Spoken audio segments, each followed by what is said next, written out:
virgin pledged to be married to a man named Joseph, a descendant of David. The virgin's name was Mary. The angel went to her and said, "Greetings, you who are highly favored. The Lord is with you." Mary was greatly troubled at his words and wondered what kind of greeting this might be.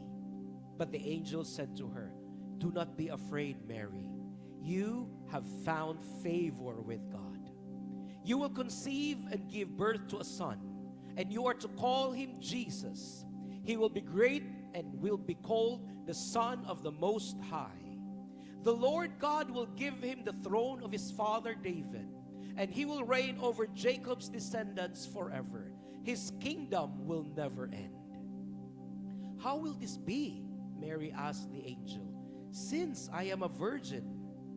The angel answered, "The Holy Spirit will come on you, and the power of the Most High will overshadow you. So the Holy One to be born will be called the Son of God. For no word from God will ever fail." "I am the Lord's servant," Mary answered. "May your words to me be fulfilled." Spirit of the living God, we ask of you to come and have your way in every hearts and every minds. Allow us, Lord, to have that deep revelation of your word. Your word says that none of your words will return to you void. None of your words will fail, God. So, Father, speak to us. Allow us, Lord, to just enjoy the sweetness of the gift of that revelation of your word. I pray, Father, that not one of us will leave this place without understanding what you have in store for us, Lord. Speak to us. Speak to us, Father. Holy Spirit, we welcome you. Make me as your vocal cord to speak your very heart to your people this morning. And may you allow us, Lord, to just enjoy this very moment. All these things we ask in Jesus' name. Amen and amen. You may be seated in the presence of the Lord. I entitled this sermon, "When God Speaks." I have a question to all of you, and I hope that you would answer it deep into your hearts. When was the last time you heard God speaking to you? Or siguro ang question is, have you heard God speaking to you?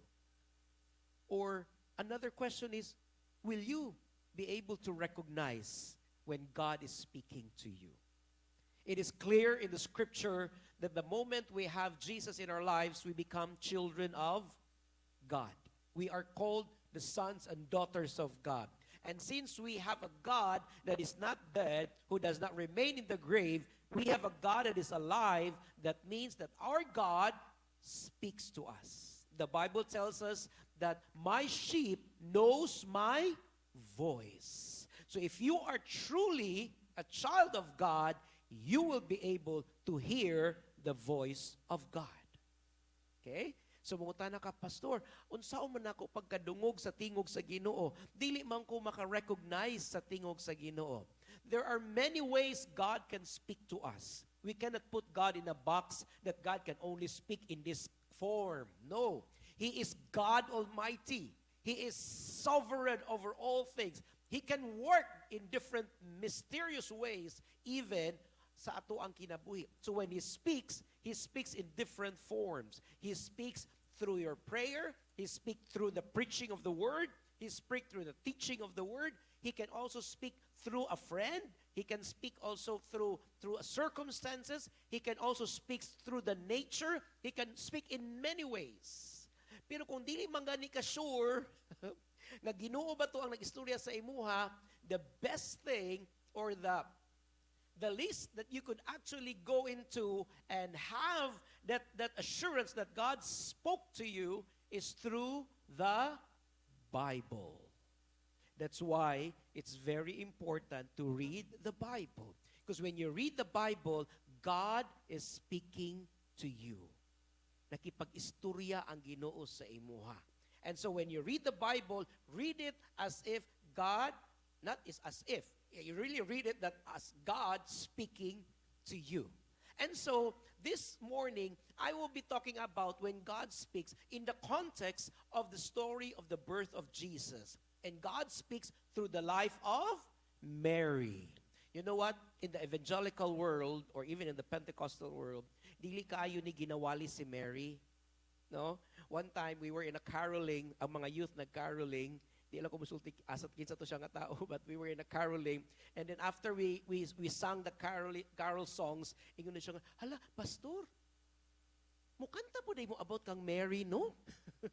Okay, she was a Catholic, and then we were singing songs to her, and we sang the song, Mary, did you know? Mary, did you know? You know that song, right?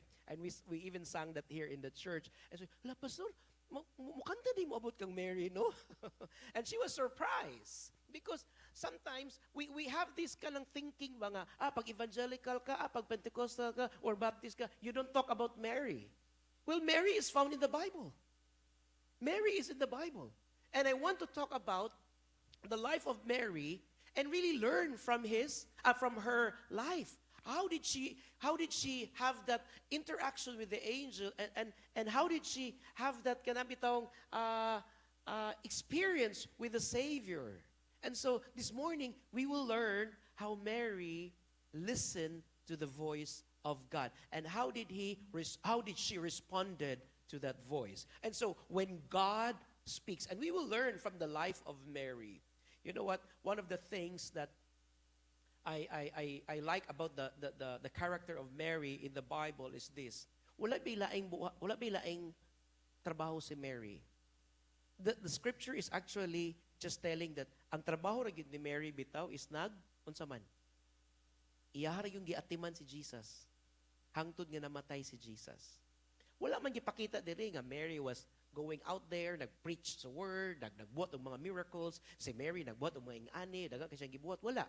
Ang gipakita rin sa Bible is that Mary just took care of Jesus, our Savior. And so, that itself is something already that is so precious. Why am I saying that? Kasi naay mga mama diri sa atoa. You think that ang inyuhang trabaho kay tungod nag-atiman lang mo sa inyong mga anak is less?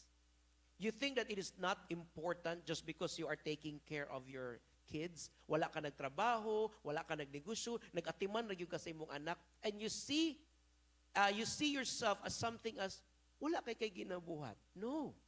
Taking care of your children is actually a great call from the Lord. That's motherhood.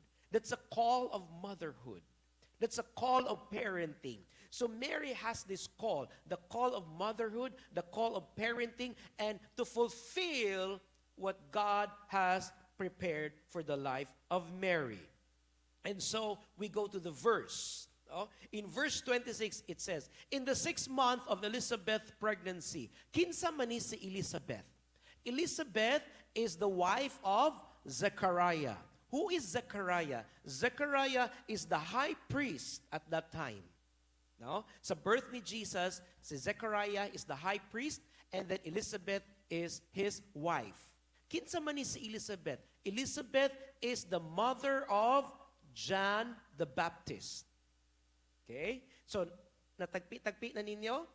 So, John the Baptist was actually naapa sa tiyan ni Elizabeth, while si Mary also nagmabdos pod siya. So, Elizabeth and Mary are cousins. No? Cousins ni sila. So, in the 6th month of Elizabeth's pregnancy, nabuntis si Elizabeth kang John the Baptist. There is another story of the life of Elizabeth actually, kay miracle pud ni ang kinabuhi ni Elizabeth, no? Dili sila kaanak, hangtod na tigulang na lang. And then the Lord has favored Elizabeth, nya nabuntis siya, unya ang ilang anak si John the Baptist. Okay? Just to give you a background of the story. So God sent angel Gabriel to Nazareth, a town in Galilee, to a virgin pledged to be married to a man named Joseph, a descendant of David. The virgin's name was Mary. I'd like to give you a background of what does it mean to a virgin pledge to be married. When you say pledge to be married, the right term is betrothed. No? Betrothal. Og sa atuan ng panahon, unsa na siya? Engagement. No? Pero sa ilahang panahon, ang kanang betrothal, mura na po na sila minyo. Mabulag lang na sila kung kinahanglan ka mag-file like a divorce. Dili na siya pareha sa tuwang panahon nga kung engage, pwede ra ma-cool off anytime. Wala na yung mga pirma-pirma, wala na anything. Pero sa ilahang panahon, when you say a person is already betrothed to you, it seems like you are already married. Pero dili pa yun yung totally kasal. So kung imo man gani ng bulagan ang imuhang ka-betrothed, then you have to file. Mag-file pa ka, mo process pa siya. No? So mas bukat to ang betrothal kaysa engagement in the Jewish culture. And so here we have a virgin pledged to be married to a man. Nganong importante kaayo ang virgin? Later on we will know that. And then we have Mary and we have Joseph. Who is Joseph? Joseph is coming from the descendant of David. So King David all the way to pababa hangtod nga niabot kang Joseph. So lineage ni siya ni David. And so Angel Gabriel, when God sent Angel Gabriel to Nazareth, and then in verse 28, the angel went to her, to Mary, and said, "Greetings, you who are highly favored, the Lord is with you." So just imagine the story, you know, the event that happened, that took place during that time. An angel appeared to Mary, really appeared to Mary, and saying, "Greetings, you are highly favored." Mga igsoon, I'd like to clear this. The Bible says, you are highly favored. It doesn't mean Mary full of grace. Walay Mary full of grace. Mary is not full of grace. Only God, our Lord Jesus, is full of grace. Mary is not full of grace. Because others would say, "Mary, full of grace, the Lord is with you." No, it doesn't say that. The scripture did not say that. The scripture says, "Mary, you are highly favored. The Lord is with you." When you say you are highly favored, it means everyone is favored probably, or a few is favored. Pero when you say highly favored, there is that somebody there that is so special that you need to handpick that person because that person is highly favored. Nagstorya mi sa sakyanan, ngano man gyud nang kanang mga bunot-bunot, no? Di gyud mabunutan atong pangalan. Kitsa ba sa inyo diri ang kanang pagbunot gani, perminti gyud makuha ilahang raffle makuha ilang pangalan. Ako, wag ko nakadaog ever since. Wag ko nabunutan. Pero ang mama ni Lulu, sige daw kabunutan. Bisag unsa na lang makuha lagi na. Makakuha sila ref, makakuha sila kuan. Kay perminti daw mabunutan. Makatawag kag, "You are highly favored." No? Of all the people nga naa diha sa bowl bitaw nga mga pangalan, ikaw gyud ang napunan. You are highly favored. And so when you think of a person that you are highly favored, you think of dako kaayo ang mabuhat or panalangin or gibuhat sa Ginoo sa imuhang kinabuhi. Of all the people, makita nimo nga kana bitaw siya nga tao, highly favored gyud na siya. No? If you look around in the church, you would really see those people that are highly favored by the Lord. You are favored, yes. All of you, in some ways, the Lord has favored you, given you favor. Pero naagi yung mga individuals that are highly favored. Pero mga igsuon, dili pud biya sayon mahimong highly favored. Kay kung mupadayon bitaw ta ani nga verse, diha nimo makita nga ang pagka highly favored dili di ay sayon. Kay mi kag pwede na lang ko nga favored na lang ko, ayaw na lang ng highly. Kay later on makita nato unsay mahitabo sa usa ka highly favored. And what's best with these greetings is this. Isn't it a wonderful? Now when somebody would greet you, you are highly favored, the Lord is with you. Ang Ginoo nagauban kanimo or naa kanimo. That's a wonderful greetings. Can we just make that as a greeting probably here in the church? Pastor Robert, the Lord is with you. Isn't that kanamitang pronouncement ba? A reminder again and again that the Lord is with us. So this kind of greetings is not normal sa ilahang panahon. Especially an angel appearing to people. It's not normal. And so when Angel Gabriel spoke to Mary, Mary in verse 29 was greatly troubled. Tingala siya. Natingala siya. Nganong ingani ba? Why is his words? And wonder what kind of greetings this might be. Kaya kung ingnan lagi kag, you are highly favored. But pasabot, uy, taysa, murag anong highly favored man. Si Mary, kaakbalo si Mary, nga, when this kind of greetings, there is na kaakibat ane. Murabag anak bitaw mo ato sa inahan or sa amahan, ma, murag, guwapa kay kakaroon ma. Oh, murag anak day murag ay taysa murag mama murag kabalo na gyud ko kani nga greetings kani nga istorya murag kabalo gyud ko sa sunod ani. Makulbaan na dayon mo kay basig ko say pangayoon. So Mary just like this is not normal. This is not normal for an angel to appear and tell me all these wonderful things that I am highly favored and and the Lord is with me. So he was troubled. But here's wonderful. But the angel said to her, do not be afraid. You know, sometimes bitaw, kung ikaw bitaw maminaw, you are highly favored, the Lord is with you. Malipay ka, no? Pero si Mary bitaw, di man ingon nga wala siya nalipay, pero na-trouble lang siya, murag na-confused lang siya nga, nganong ingani man. Pero the angel was so assuring sa iya. You know what? When God speaks to you, one of the things that we learn here is that when God speaks to you, He speaks to us with assurance. No? He speaks to us with assurance. And first assurance nga gihatag sa Ginoo when He speaks to Mary is that He will be with her. He said, the Lord is with you. When God speaks to you, always remember this, that God is with you. Dili ka pabayaan sa Ginoo when He speaks to you. And then, when He speaks to you, ingon siya, ayaw pug kahadlok. Usahay manggod kita manggod, mahadlok ta kung unsa isulti sa Ginoo. Nganong mahadlok man ta kung unsa isulti sa Ginoo sa tuwa? Kay basin taliwas sa ato ang gusto. Other people won't read the Bible because when they read the Bible, it would really reveal what is inside of them. When they read the Bible, makita nila nga my lifestyle is not in line with the scripture. Makita nila nga what I'm doing is wrong. So better not know it kaysa naman makonsensya ko. No? So other people will not read the Bible. So but here, when God speaks to Mary, He said, no, do not be afraid.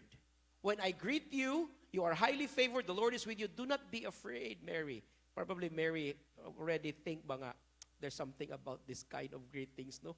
So murag mahadlok man ko ani unsa kay pabuhat sa Ginoo. Okay? And then again, gi-assure na pud ni Angel Gabriel si Mary, you have found favor with God.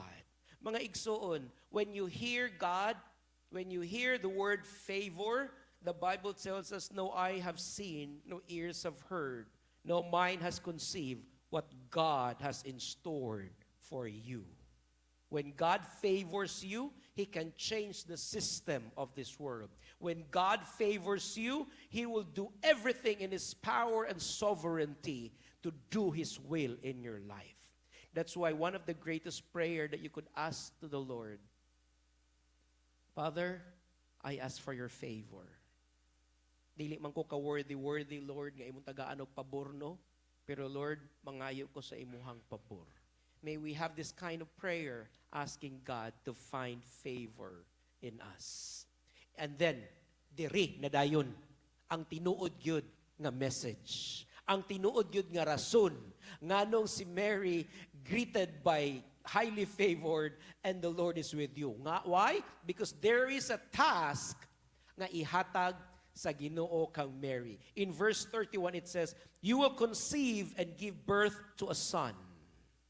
So there is this task. There is this purpose nga ihatag. So God speaks to us. He will speak for a purpose sa imuhang kinabuhi. He will speak for a task sa imuhang unsay ipabuhat sa Ginoo sa imuha. He will tell you. You know, some of the things probably nganong dili kaayo nato mahibalan ang gusto sa Ginoo sa tong kinabuhi because we never ask God. You know what? There are times in my morning prayers that I ask the Lord, I said, God, what do you want me to do today? I ask Him, what do you want me to accomplish today? Maybe it's time now to really start praying like that. Instead of just, Lord, mo ni akong buhaton, ingani, Lord, bless me, Lord, tabangi ko, tagai ko. No? Instead of saying all those things, why don't you ask the Lord, Lord, what is your plan for me today? What do you want me to accomplish today? And when God speaks to you, it's a wonderful thing. Why? You feel so successful because you're able to do what you needed to do on that very day when God spoke to you. So this specific nga gipabuhat sa Ginoo kang Mary, you will conceive and give birth to a son, and you are to call him Jesus. Pati ang pangalan, gihatag na ang pangalan sa bata. And Jesus, ang iyahang pangalan, he will be great and will be called the Son of the Most High. There is already a purpose also, ana nga bata. And then the Lord God will give him the throne of his father David. There is already the task na iyahang buhaton, no? Ang iyang task is that he will reign over Jacob's descendants forever. His kingdom will never end. Isn't that a wonderful thing? Ikaw nga nagbuntis, katong mga mama nga nagbuntis, unya gitagaan mo og naay angel nagpakita sa inyo, unya gisultian mo unsay mahitabo sa inyuhang anak. Isn't that a wonderful thing? Unya ang pagkasulti pagyud, dili ni basta-basta lang nga mga kuan, nga mga istorya-istorya, nga imuhang anak mahimo siya og pastor, or imong anak mahimo ni siyang mayor, or mahimo ni siyang doctor. No. It's more than that. It says here that he will be great. He will be called the Son of the Most High. It means, it talks about the deity of God. And then it says here, you will conceive and give birth to a son. It talks about the humanity of Christ. The humanity of Christ, the deity of Christ. And then it says, the rule of Christ. The kingdom will never end. So what Mary is carrying, what she is carrying is not something that is ordinary child. It is a child, no, that would reign forever. Kung ikaw makabalo ka nga, ang imuhang gigunitan is something that is so special, that is so relevant, not just today, but even in the future to come, what will you do?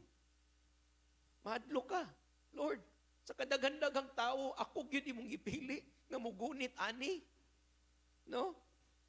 So Mary have found favor sa Ginoo. Of all the women on that time, she found Mary nga iyahang gamiton nga vessel para ma-fulfill ang plano sa Ginoo. And then, natingala si Mary. Remember, betrothed pa siya, wala pa siya na minyo. Ingon siya sa verse 24, how will this be? Maunsa man ni? It's not that Mary is doubting the angel. She was just confused. Wala siya nag-doubt. Nag-confuse lang siya nga, unsaon pagka-posible ani? Virgin man ko. No? Wala man ko ingon na hilabdan pa, kaya wapag ko totally na minyo. So unsaon man ni siya pagkahitabo? You know what? Here's the thing.